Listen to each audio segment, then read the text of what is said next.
and more, I'm coming to understand GynoCurious as an exploration of healing, not only from both sides of the speculum, but from perspectives that some might say live far outside the allopathic arena.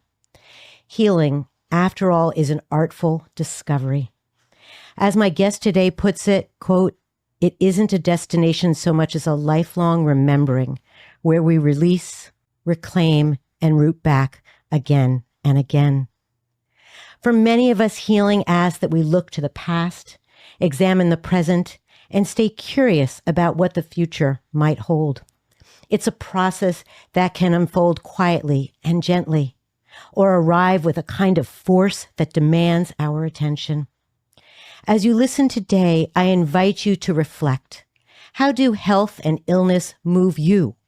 Does it take a life-threatening diagnosis to prompt change? Or can even a minor disruption nudge you towards something new? Do you experience illness as an opportunity or simply as an interruption? What does health truly look like for you? And how often do you commit to change only to find yourself slipping back into unfamiliar or familiar patterns? Are you making the time and space needed for deeper discoveries to unfold? Welcome to GynoCurious. I'm your host and creator, Dr. Amy Novatt. Please send comments to comments@radiofreerhinecliffe.org. And for more information about my clinical work, please go to dramynovatt.com. Please remember to follow the show and share with others.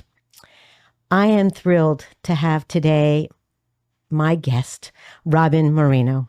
She is a self-described mama, wife, proud Tex-Mexican storyteller, spiritual seeker, practitioner of curanderismo, an Emmy-nominated TV host, and author. Welcome, Robyn. Oh my gosh, it's so amazing to be here, and great job on pronouncing curanderismo, because that can stump people, and you did really well. So I always think that there should be an I in the middle of that, but it's okay. Yeah. So, as your intro says, your career has been so diverse, but I do want to focus our conversation today on your most recent book, Get Rooted. For me, this book was about uprooting the wounds that deplete us and then finding ways to establish deeper, healthier ways of being in the world. Does that resonate for you? Yes, that's such a beautiful way to put it. And did you just say uproot the wounds? That is beautiful. I've never actually thought about it that way, but that's what we were doing, sort of like uprooting, unearthing, bringing to light, right? That what had been hidden, because you can't change what you don't see or what you don't acknowledge. And so, I definitely hit a point in my life where I had to uproot these things because I kept tripping over them. If we keep going with that metaphor. For those who have not yet read the book, but you're going to want to read it after today's conversation, I promise you. I read a lot of books in preparation for GynoCurious. I have underlined almost every page. I had to cut short my questions today because we would never have gotten out of here. So you start your book with a description of drinking too much alcohol and falling off a bar stool. Can you speak to this event and I guess how it catapulted you to make some changes in your life and why you started the book that way? So I'm Mexican American, and my ancestors are, Aztecs, or what the Aztecs never called themselves Aztecs. They called themselves Mexica. And so my distant ancestors, the Aztec Mexica, they had this saying that the world was slippery slick. And I'm going to see if I can remember in Nahuatl, but it's Lalawi, Lapetskawi, in Latlipak. The world is slippery. The world is slick. That was what their worldview was, what they considered, that the world was a slippery, slick place where you could fall. And what was happening at the beginning of the book and my journey is that I was very busy. I was running a company. I looked really good, I would say, on the outside. If we, paid attention to Instagram and all that stuff, I sort of, quote unquote, had it all, but I was slipping and falling. And specifically, I was falling off bar stools when I just had too much pressure going on. And it was sort of like live large, party hard, work hard. And I just found myself on the floor. And what I found is the world was slippery slick. And so it was this moment where I sort of, it just like we talked about that wounding, it was just in my face. Like I couldn't go any further. Like it was just, it was too much. It was like right there. I mean, to be fair, that was a defining moment, but there were so many, as you can imagine, readers out there, like, often it's not just one event, but there's like a crescendo of events that happen where the world is trying to tell you that you should probably slow down. And all signs were pointing to that it was slippery slick and I was falling. And so finally, I think I just found myself on my knees literally and was like, I think I'm going to just stay here for a while. I think I'm going to just take a break and figure out what is going on because the world is bringing me to my knees. And before I get up and kind of run through this pain, I'm going to stay here and examine it. And that, I would say, was a deciding moment that sort of put me on this journey that begins this book. Yeah. The image of a slippery, slick world feels so apt, right? And, you know, what's so interesting about slipping is sometimes we fall and sometimes we kind of catch ourselves. Yeah. And that feels metaphorical too Yeah. for the journey you describe and get rooted and most of us experience in our lives, right? Yeah. And and again, there's something about human behavior where we have to kind of be on our knees, metaphorically, literally, through illness or some major disruption for us to move forward. So more often than not, we talk about how we have to get to the rock bottom of our places to move forward. But you described something, I'm going to see if I can find the quote, but it was where you had so much wonderful stuff in your life that you just wanted to make sure you didn't lose it. Yeah. So rather than, oh, I'm at rock bottom and now I got to climb up, you were saying, no, my life is so great. Yeah. I don't want to go down to the rock bottom. Yeah. And that's, I mean, and that's a moment for everybody. Like everybody has their own different rock bottoms, right? Like, I have really good friends. I have people that are close to me. Their bottoms have been more bottomy. Right. And that's something for, you know, I'm like, whoa, like, that's, you know, but for me, I think that was sort of the moment was like, you know, I want to make a change, not because my life is bad, but because my life is actually good. And I want it to stay good. And can these wounds that sort of keep helping, like I keep tripping up, right? I keep almost getting in my own way. The thing that we talked about, slippery slickness, is that sometimes we fall because of ourselves. Sometimes the world just whirls, right? The world trips us up. Like you don't know, like the stones that are there. So what I was trying to do is prevent myself, right? The world will whirl. Like the world's going to throw stuff at us, right? And you know, these impediments, but could I almost get out of my own way? It was like, it was just this weird thing where I had to like, just sort of stop and be like, okay, why are you doing what you're doing? You know what you want, and what's this gap that you can't get there? Like, what in the world is going on? And so it was a deep unearthing, and it was a lot bigger than I thought. Actually, I thought it would just be putting my ankle out of a little hole. It was a big hole. Yeah. Yeah.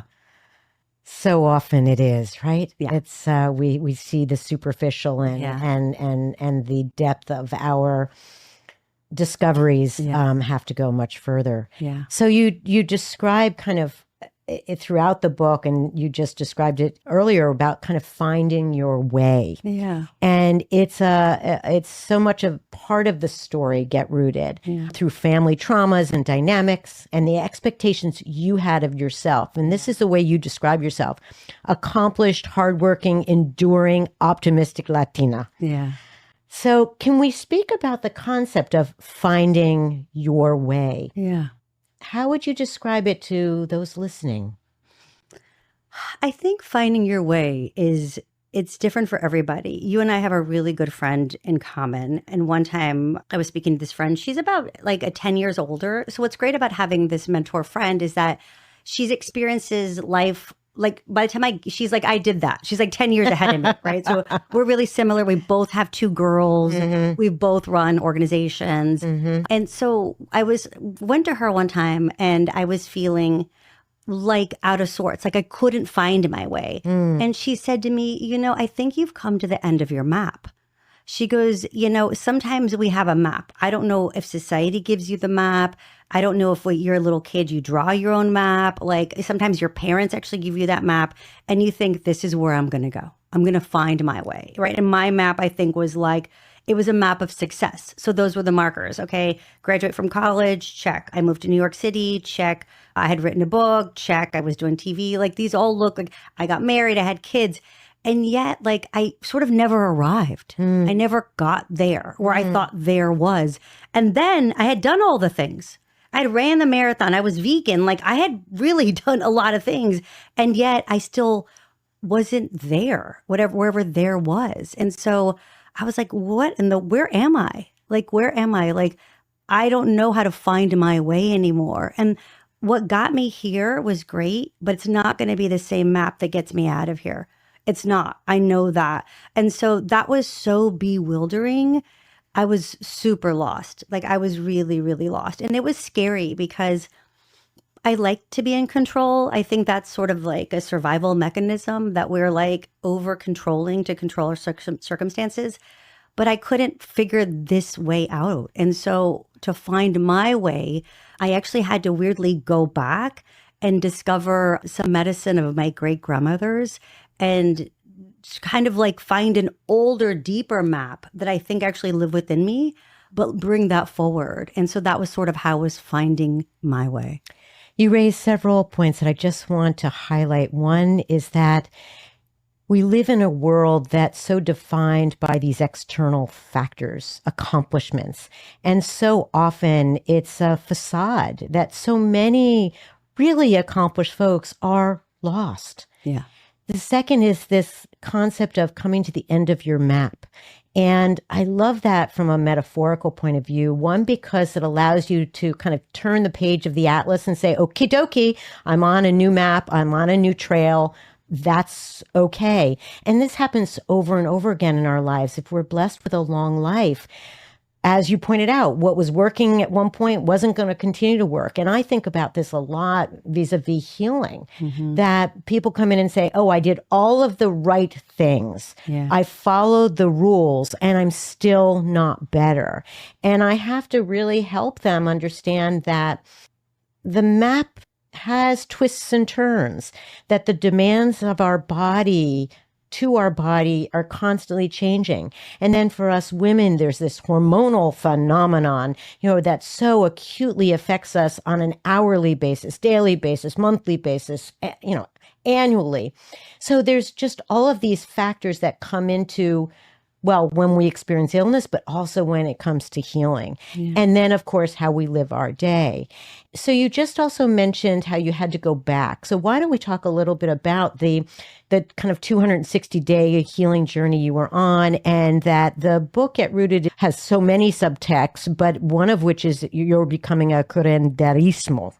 And what is that? And why did you pursue that? So I just loved everything that you said, and I really identified with this idea that you can change, that what works for you today won't work for you tomorrow, right? And I think, like, exactly, I'm just reiterating, but all the survival skills that got me to where I went, I needed those, right? I needed those. And then they just stopped working. So then I needed something new or old, as it turns out. So what happened, and what I say in the book is, like, I would say prior to me beginning this specific 260-day journey, because again, change doesn't happen in a moment. Like, it's sort of slow coming, right? Boy, do I want it to change sometimes really fast. But it does. So I would say even 3 years prior to when the book starts, I was already having kind of like, okay, what's going on? And what I say in the book is just like, in that really kind of creepy phone way where you're like, oh my God, I need a bathing suit. And all of a sudden you'll just start seeing ads for like bathing suits. Yeah. I think I was putting out this very like SOS to the universe, saying that I needed like help. I needed help. And I would, from like almost like a spiritual perspective, like I called this almost like a crisis of spirit, right? Because what we were talking about health, like I think maybe my health was good-ish. Like it looked like I was like vegan and I was running, although I was drinking a lot, but I just felt like I wasn't tending to my inner life, to the inner voices. Like I wasn't tending to that part. So what started happening just prior is that I started getting a lot of invitations, books. It's a practice called curanderismo. And this curanderismo in my tradition, in my Mexican American tradition, excuse me, I'm from San Antonio, Texas. My great grandmother was what you would call a curandera. A curandera means a healer. Like that's the like literal translation, right? But I don't know, in our neighborhood or in this tradition, it means something a bit more. It's a specific type of healing. And really, as I understand it, it's basically after, say, the conquest of Mexico in 1521, there was like a lot of people that came through Mexico or New Spain. And so it was a medicine that was created by the indigeneity of Mesoamerica, a blend of Spanish that came through and all of their, say, like Jewish and Arabic influences, and European as well, and then West African that came through. So it's this really beautiful synchronicity of a medicine that was used to heal what we would call the susto of colonization, right? It was a people trying to heal themselves. And so it was like a folk medicine. And so my grandmother was like a folk healer. So people would go to her. She was just a lady in the neighborhood. I don't know that she ever even called herself a curandera. She read cards. She was a body worker. She worked with divination. And I knew this because I was lucky enough to know my great grandmother, what not everyone does in this day and age, but I did. I was 12 when she passed, but I didn't necessarily appreciate her. She spoke only Spanish. She lived in the back of like, I don't know, my cousin's house. We just thought that she was like this wild, crazy, witchy old lady. And it wasn't until later that I thought, whoa, she's on to something. So when I started getting these invitations, say like at the time of this book, it was about curanderismo. And I was like, curanderismo? Like the stuff that my great grandma used to do or my aunts do or that my mom did where you rub an egg on you. Like it just felt really old fashioned. But as I began to study and pay attention, it's a really deep, it's of the earth. It's a wisdom tradition. It's essentially a grand name for body workers, for counselors, for like acupuncturist, for herbalist, for kind of like just folk healing is what it is, And I began to look at it, began to understand it, and it just spoke to me. And specifically, there's a passage in the book. So I end up studying, and there's a book that I read called Woman Who Glows in the Dark. It was written by a Mexican-American nurse turned curandera. So I had a really big identification with her. And she talks specifically about this illness called susto, and it's susto. Now, the Spanish word is asustar, so it means to fright, like a fright. It's like a magical fright. And the way that she describes it is that when something happens to you, say that's traumatic, right? Whether it's a car wreck or someone breaks up with you or something that's like bad, your soul is shocked and it kind of flees the body or it freezes, and you're in this state of what they call susto. And you have it because you feel incomplete. Like no matter what you do, you can't fill this hole. It doesn't matter. And that's how you know. Like that's like, you're the doctor, but I guess that would be like, I don't know, the symptoms. Those are the symptoms of it, right? And so when I read this, I was like, oh my gosh, Amy, this is what I have. Yeah. Like I'm 45 years old. And I've done all the things, right? Like I've done the retreats at Omega. I've been silent, right? Like I've done, right? Like all of these things, and it's not working. And I'm like, oh my gosh, I felt like I finally had something like a chronic illness that was finally given a diagnosis. And I was like, that's what I have. I have susto. That's what I have. That's what's going on here. And not only do I have susto, my sisters have susto. I think my whole, community has susto. And what was good about recognizing that I had this quote unquote illness, this soul loss, that's a translation, is that it's fundamentally a soul loss, is that there is a way to alleviate that. And that's to get your soul back. And so that's the premise really of the book is I was like, okay, I have a soul loss. And now I'm going to go on a journey and figure out where I left myself because I got to put myself back together. The imagery there is so powerful. Here we live on this slippery slope land, and sometimes we fall and then we lose a part of us, and it's whether it's our soul or our health or our sense of being. And you talk about susto, but you also talk about ser. Mm-hmm. Can you compare and contrast them? Because you do that a lot in the book. Yeah, yeah. It really actually makes me want to cry. Like I feel really tender talking about that because what's really beautiful is that, the world is slippery slick, right? Which can be, you recognize that and you're like, oh my goodness, yes. But then the sort of antidote is at your root, right? We discover that we have a susto or a soul loss, but then we have a soul retrieval, right? And so almost if there was an opposite, as I understand it, of a susto, there's a ser. And a ser in Spanish, sed it's a verb. It means to be, right? To be. But in the process of this book, of this journey, I found a spiritual teacher who's still my teacher and still my friend. And, I was professing a lot of doubt and I was like, oh my God, I have like curandera imposter syndrome. Like, what am I doing on this? Like, I'm wacky. Like, my husband's like, you need to get a job. And I'm like, I need to heal my soul. I was just like, oh my gosh, this is just a lot.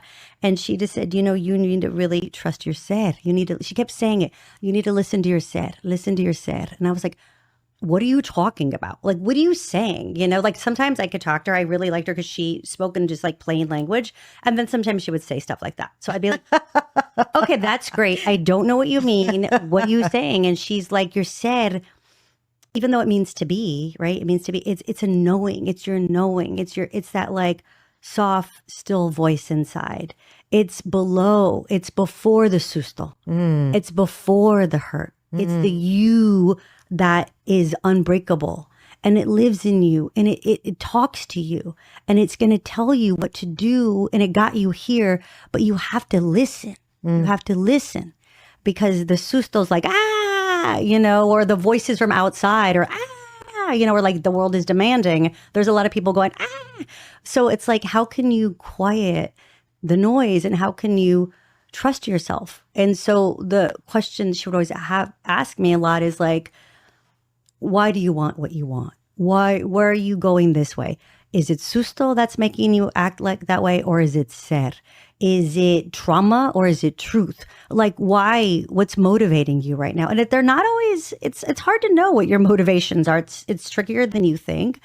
And so for me, I was like, it's a body. It's an embodiment practice because a teacher once told me that susto makes you shrink. Right? It makes you hide. It makes you scared. And so I think whenever I have that sort of like feeling and we have it, that's sort of the susto. But if you said to me is more of like a calm, a peace, like maybe like an expansion in the chest. And that is where I tend to try to come from. And so that's always where I'm trying to figure out like who's speaking to me. And I have a really great example of listening to said that actually involves you. Aha. Should we go there? I mean, we can if you want. Yeah. Or we can come back to whatever you want. But why don't we maybe come back to that? Yeah. What I was so much thinking about was, and maybe this isn't true, but I talk a lot about the patriarchy on GynoCurious. I just can't help it. And so much of what you describe feels like not only the colonization of your people, but the impact of the patriarchy on women. And that the ser of being a woman has been so repressed and so smushed and so distorted.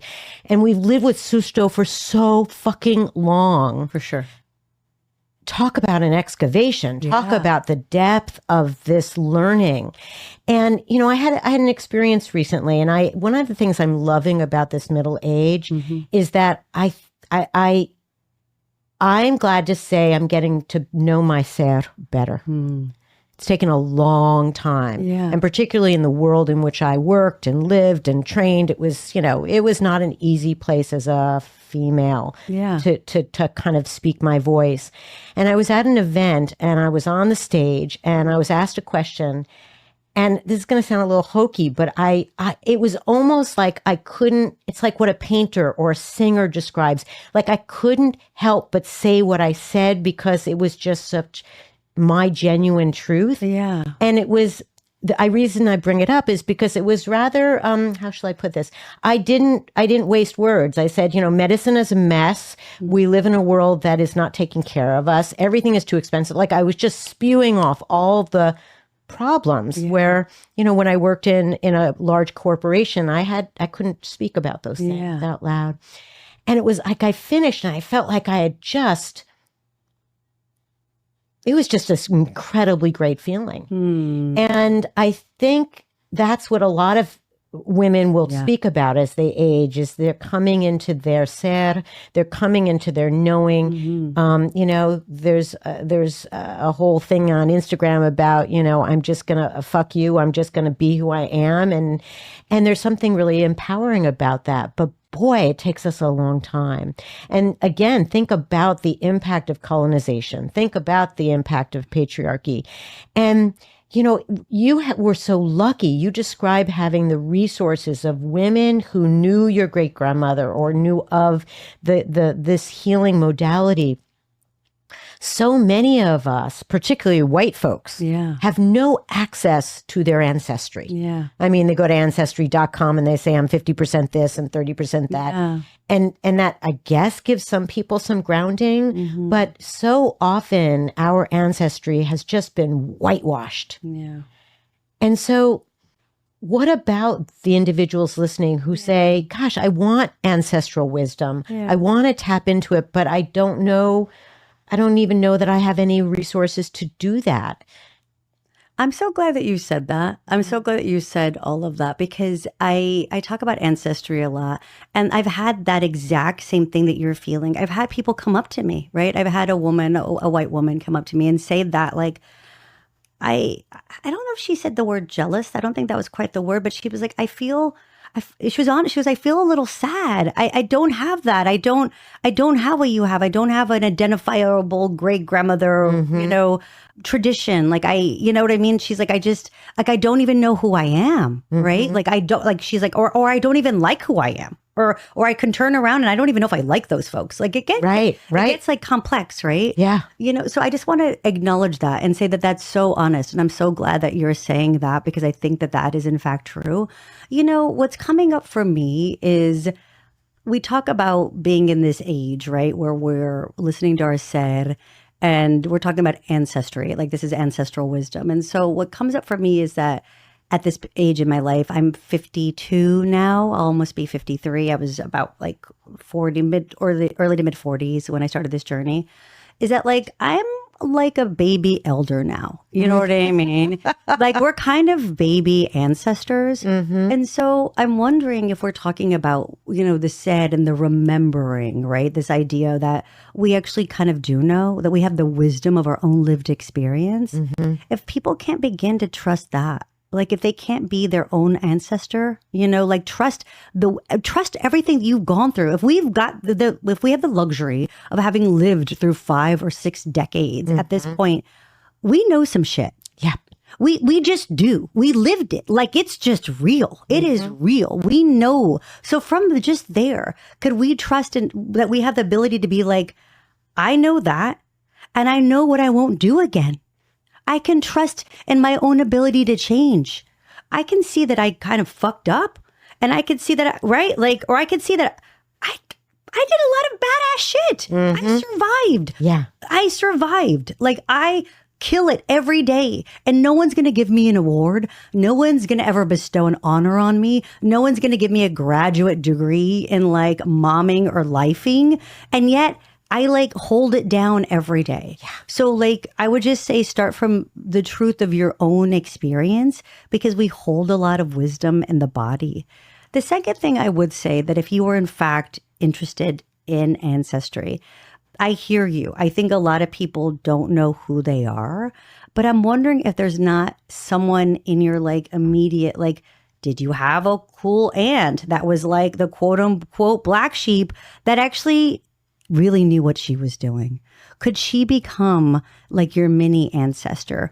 Could you look into like the grandma that nobody talks about, or that one person? Like it's ancestry is complicated. And that's what I found out. Like I had all this beautiful, like very beautiful, divine, feminine, like women energy. And then I opened the door and I had a lot of messed up stuff too. I was like, whoa, that is really intense. Yeah. So just to be honest about that, but I just invite people to like maybe just to see if they could identify like one aunt, one grandma, just somebody that piques their curiosity. Because often I think that that person is calling them like, hey, you know, because people before us went through it too, right? We've been living under the patriarchy for a long time, you know? And so is there someone that was, I don't know, doing something amazing before us, and can we look at them? And so I'm just wondering if there's not someone that you do have in your own lineage that could be a guiding force to you. And if you don't, do you have the like willingness to start now? Like, Exactly. Are you going to be that good ancestor that we talk about? In the clinical setting, what happens is folks will come in and say, I don't know anything about my ancestors in terms of illness, right? Okay. And so they'll ask about genetic testing, and we talk about the pros and cons of that. But often my response is, you know what? Even if we don't know about your ancestral proclivities for disease or conditions, how about we say, we're going to live your life fully with health, with awareness from this point on. And I'd be saying that to you whether we knew your ancestry or not, right? Yeah. Good lifestyle is important to you no matter what your genetics say or don't tell us. And that it's an opportunity to create, talk about maps. It's an opportunity to really say, okay, I'm going to live my most genuine life. And that's what I kind of love about illness, is that it's so triggering for so many of us. You know, some of us kind of like push it aside and just kind of get better and then move on. But for many, many folks, particularly if it's a serious illness where it really shifts your day to day or the way your body is afterwards, it's an opportunity to say, okay, who am I? What defines me? What's important? What's not important? Yeah, what's all the great stuff I've accomplished? What's all the shit I've left behind?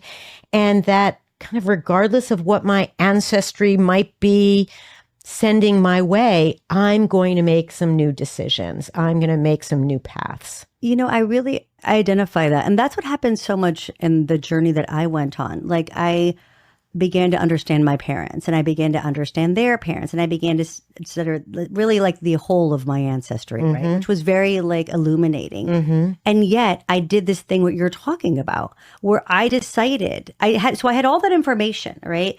And yet for me, and I have two girls, I had to put a line in the sand almost and say, some of this ancestral stuff makes absolute no sense, right? Like there is patriarchy, there's machismo, there's like secrets, there's hiding, there's a lot of things that we had to survive, right? These are survival skills that I don't like. I don't need to do that. Right. I don't want to do that. I have a whole chapter about like cooking and the kitchen. And what I say is that we get to make a new recipe.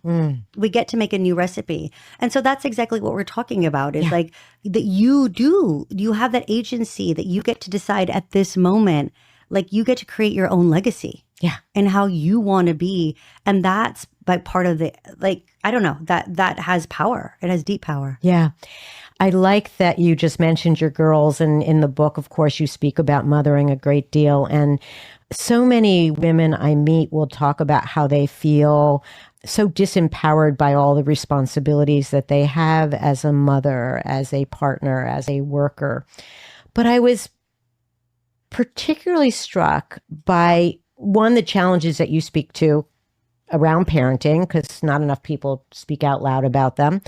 But you so beautifully align kind of the healing of your own traumas with the hopes and dreams that your daughters will avoid them. Yeah. Yeah. And there's this whole phenomenon of epigenetics. There's this whole phenomenon of genetic trauma or generational trauma.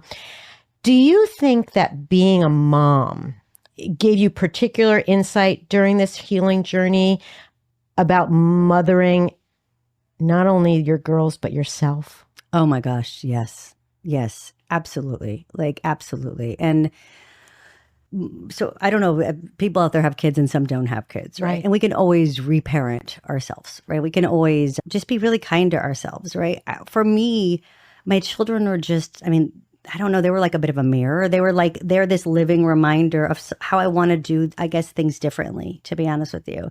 I had pretty cool parents. And also I had parents that they had some traumatized parenting.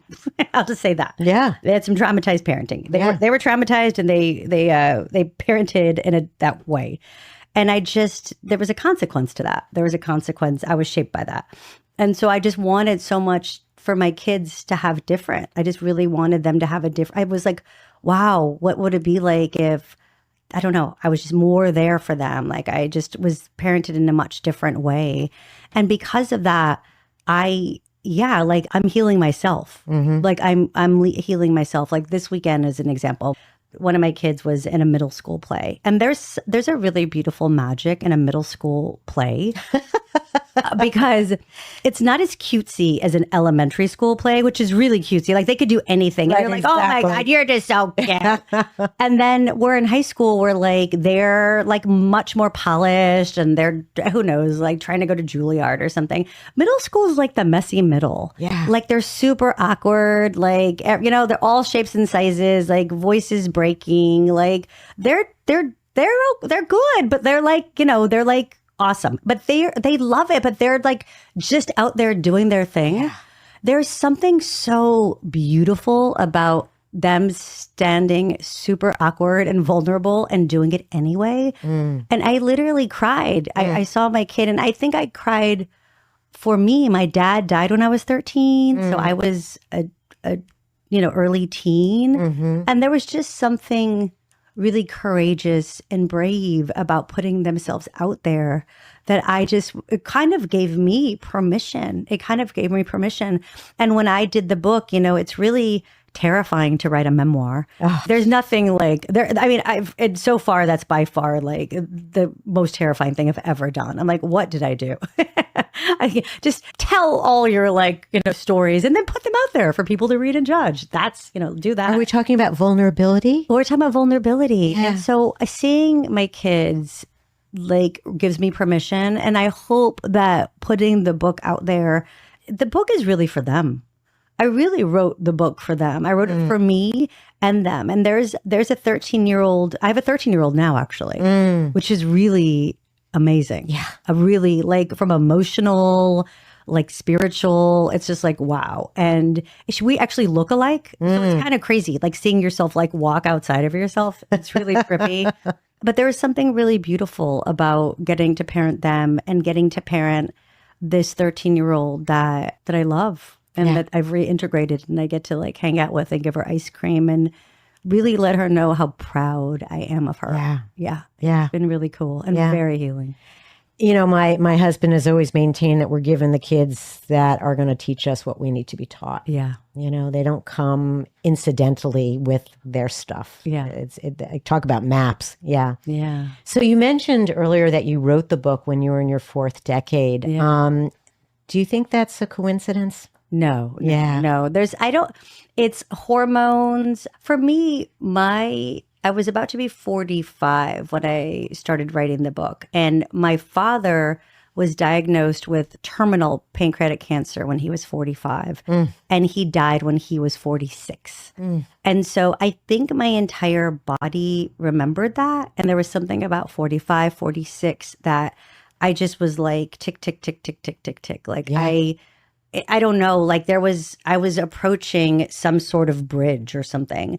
And so I just think that's why everything really came to a head. I really think the hormones did it. The hormones did it to me. It was that lack of estrogen did it. I'm not sure what happened. I blame the hormones. But something really spiritual happened in my 40s where I just had to face myself. I couldn't go any further. I had to just stop and turn around. And I've always been a fast moving spirit. I'm a Gemini air sign. I used to be a long distance runner. And so I always thought I was running towards something, which was always achievement and external things. But I think I realized I was actually running away from a lot of things. And I just got tired of myself. I think that's why I kept falling. I think I couldn't, the body was right. nope. Right. And so I just had to turn around. And I think in my 40s, it's exactly what had to happen. It's so funny. I'm 52. In Aztec Mexica cosmology, 52 is actually their century. So they had the Aztec and Maya had two calendars that would sync every 52 years. They had a 365-day more solar calendar that we would recognize. And then they had this 260-day calendar that was more like divinatory. It's called a tonalpoali. It's more, it's a different type of calendar, but they would sync every 52 years. And so 52 is a pinnacle. Every 52, there's like a new fire ceremony they would have. It was a big deal. And so now that I'm 52, now I feel really different from the person who wrote this book. I actually feel like a different person. I love that person. The person that I was the exact person that needed to go on this journey, like as whatever she was. But I actually feel like totally different. Same but different, honestly. Yeah. The newer edition of, but the same, It's almost like, I don't know, like maybe I reintegrated some things, like maybe I let some things go. But I just feel, I think it's interesting to see if I wrote the same book, like what would it be? It would be totally different. Fascinating. It would be totally, that would be a fun, like creative experiment, but I think it would be a very different book. Yeah. You wrote, quote, "Our society doesn't seem to value or support any sort of pause." Yeah. And, certainly as a clinician, I can't tell you how often I have to tell patients, please take a day, take an hour. Stop working. Stop. Just give your body an opportunity to experience what it needs to experience. And that healing takes space and time. What would you say to listeners who might be saying, I don't really even know what to look for? Like, how do I identify when I need to take a pause? I would just say, like, if you're even listening now, just like exhale. Because we all need to take a pause. Yeah. We do. The world that we live in, it's capitalistic, consumerism. It moves really fast, high tech, right? There's so much information. It's great, but like there's a lot of information. There's a lot to read. There's just a lot of demands. And so I would say that we all need a pause, right? We all need to retreat, right? Yeah.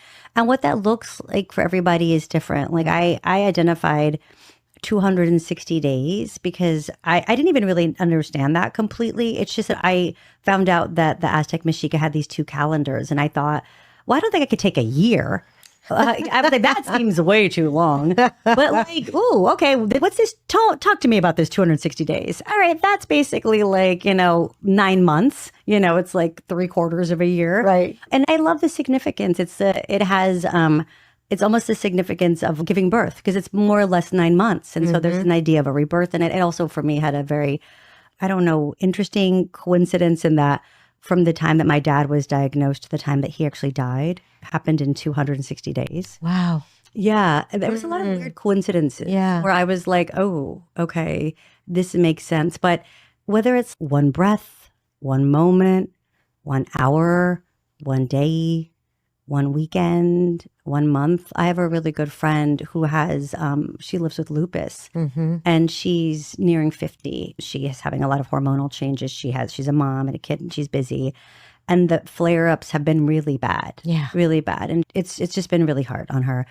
And she works so much. She works for herself, which I think sometimes you can work more when you work for yourself. Oh, absolutely. Because you're never going to stop. And she just said, she had to take a month off of work. She stopped doing work for 1 month because her body was, I won't get into it, but it was really, it was acute. She was in like the emergency room a bunch. Yeah. Like her body was speaking to her and she was like, this is a crisis. This is a crisis. And so she ended up taking a whole month. And you talk about illness, right? Like, is it going to speak to you loud or is it going to speak to you quietly? And I think for me, like my rock bottoms, they were big. And I always tell people, like, don't do what I did. Like, don't end up on the floor. You know what I mean? Like, just, if you can catch yourself. Right. So slow down a little bit. So the exhaling, like taking like 1 day. And I know that sounds crazy to some people. Like, how am I going to take a day? Like the other day, I left my phone at a book event in New York City. And so I didn't have a phone for a whole weekend. It was so nice, Amy. I bet. It was so nice. Yeah. Like, what if you just did that? Yeah. I mean it. Like, what if you just put your phone? I know it sounds crazy, but I didn't have a choice because I actually left it like in another town. Right. I didn't miss it at all. Yeah. And when I got it back, everybody was fine. Remarkable how we. It was amazing. It. Yeah, that was okay. There was like no one died. Yeah. It was A-okay. Yeah. Yeah. So they're very small and sometimes big. Sometimes we need to take 9 months to gestate and a new way of being. But I think you're speaking to. Sometimes all it takes is a breath. Sometimes all it takes is a moment to establish a grounding. I imagine that someone's listening right now, right? And however long this is, 30 minutes, 45 minutes, an hour, this might be someone's pause. Yes. And so I'm going to offer that. Like that you're offering with your beautiful work and your words and having me here. Thank you for like co-creating this, that we're like offering someone in, so whoever's listening, like you're doing it. You're like actually doing it. You're like, if you're fully present and listening to what we're saying, and maybe you're multitasking, and that's okay too. But if you're listening, right? And you're taking in what we're saying, right? Susto and said and pause and coming back and retrieving your soul and coming home to yourself. Maybe you just were like, this is the rooting. Yeah. This is my rooting for today. Yeah. Yeah. I want to remind, I haven't even mentioned it. One of the things that Robyn does in Get Rooted is she has these, what did you call them? They're practices. Yeah. They're meditations, if you will. And they just are these simple exercises to, you call them practices. They're just ways of kind of tapping into what Robyn speaks about in each chapter. And they're straightforward. They're not complex. They're not expensive. They're just ways of taking time for yourself. And one of the things you wrote was that healing is the greatest act of love and rebellion. And I love the combination of that, because love, is often experienced as gentle and kind of receptive, and rebellion is active and bold and outspoken. And they're so intertwined. They're this wonderful helix, if you will. And so, as you described, taking 45 minutes to listen to GynoCurious is an act of rebellion, because maybe you need to be doing your laundry. And I would suggest you fuck the laundry. Listen to Robyn. She has so much wisdom, and this book of hers, it's just delightful. So thank you for sharing it with us and putting yourself out there. Oh my, Amy, thank you so much. I love this phrase, like, take your time. And we say that, like, take your time, take your time. And when I look back at, say, ancestral wisdom, right? When we're listening and people are asking, like, who my ancestors are, we could go back and just think about how they did things 20, 50 years ago, which was probably a little slower, right? So take your time. What I love about that, what you just said, is that it's active. You're actually taking your time. You're taking your time from a world that's demanding it of you, right? No, you can't do that. Right. You can't do that. You got to do this. Right. And what you're doing by listening to GynoCurious, by drawing yourself a bath, by getting lost in the garden, by who knows, right? Like writing a piece of poetry or just doodling, is you're actually, like, I have my hand out, but like you're grabbing it and you're taking it back for yourself. And you deserve to take your time back. And that is huge rebellion. So we need to take our time back. Yeah. One of your colleagues or mentors says in the book, a healer is always healing. And I feels like an infinity sign. Yeah. So, a healer is taking care of others. Yeah. But they are also healing themselves, and that there's an action to it that is, again, it could be subtle or it could be extremely rebellious, but that it's a process. And, everything that you and I are talking about, Robyn, is a process. Everything we're talking about comes in starts and stops.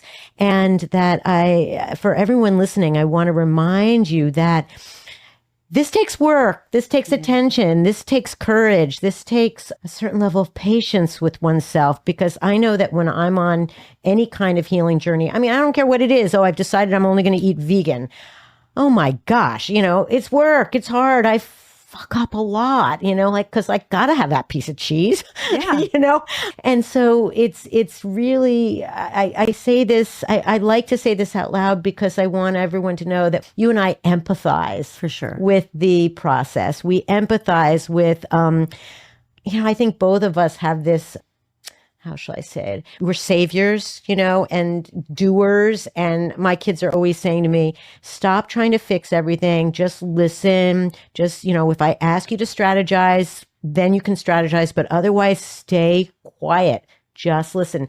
Unbelievable what they've taught me about that, because it's not my nature. My nature is like, you got a problem? Let's fix it. Let's fix it. And they're right. They just want to, first of all, be in it. Yeah. Learn from it, Yeah. and figure it out for themselves. They don't want mama interfering all the time. No, and I have this quote at the beginning. It's funny because it came at the beginning of my book, but I feel like it encapsulates so much. And I got it like almost right away. And it talks about, I could pull it out, but it talks about like fixing, like this need to fix, because that was one of my, what I would call, like, say maybe susto responses, is that I just was wanting to fix people like all the time. Your quote was trying to save everyone. That was my gran susto response. Yeah, exactly. Yeah. The other thing that you say is, quote, a contained falling apart. Yeah. That imagery is just, it's great. Sometimes we're in a vessel that contains us, and then sometimes that vessel just gets broken apart. Yeah. But we're still, we're still working at it, and we're still healing, and that the falling apart is probably necessary. For me, I always try to keep myself so together. Mm-hmm. That was really important to me. Yep. I would say at least 45 years of my life, I was always trying to keep it together. I was always trying to show one face to people. This is very polished. This is very Instagram. This is what you're going to see. And you didn't know. And what I really felt is that I really needed to fall apart. Like I needed to just disintegrate. And so I sort of had this contained falling apart where I'm like, I'm going to let myself really like let go. I found the quote on the fixing, which I thought was really, I think it's a good one. It just says, if we could approach the messy people and places in our lives with a humble willingness to support instead of the obsessive need to fix, then we might find that the caring becomes the cure. And the reason I had said that is because the word curandera, and curanderismo, the word cura, it means to heal, right? And it could mean to cure. And that was always so daunting to me when I said, I'm going to practice curanderismo, I'm going to practice this art. I'm like, I can't cure or heal anybody.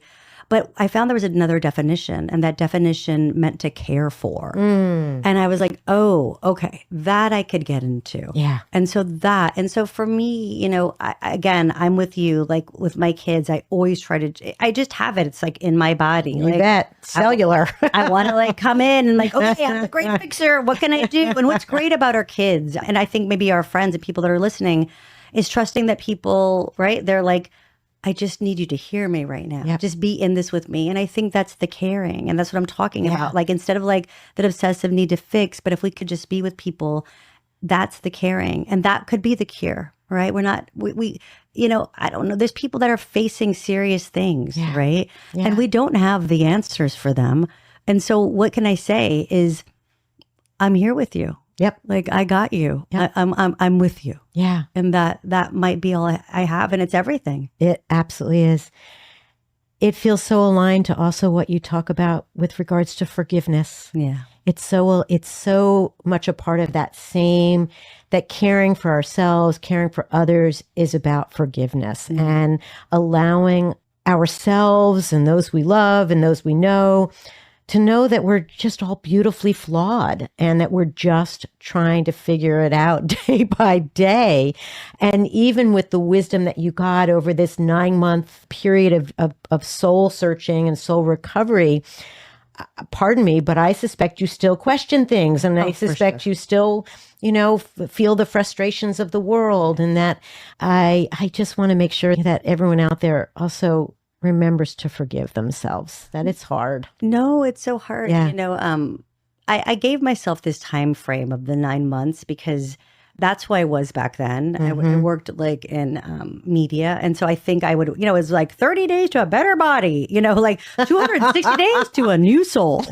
And that made sense to me. Right. Clearly in 260 days, like not all was fixed. Like, so I'm going to just, Right. not the big giveaway. Right. But it just put me on the path. And like you said, like a healer is always healing, right? Yeah. What when you think about this idea that the world is slippery slick, what I also like about that is that forgiveness is kind of baked into that. Yeah. Right? If the world is slippery slick, it's inevitable that we're going to fall. Yeah. It's inevitable that we're going to screw up, that we're going to hurt someone. It doesn't make me feel good to say that, but we are.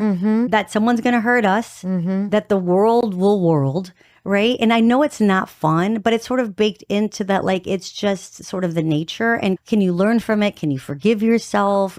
Forgiveness was something that I did not expect that this book to be about, but inevitably, near the end, I have a deep forgiveness because I've been really, the person I was holding accountable the most was me. I was the person. I was me. It was me against me. And that's, I don't know, it wasn't a good feeling. And I had to let myself off the hook. I had to be like, no one's going to do this for you, girl.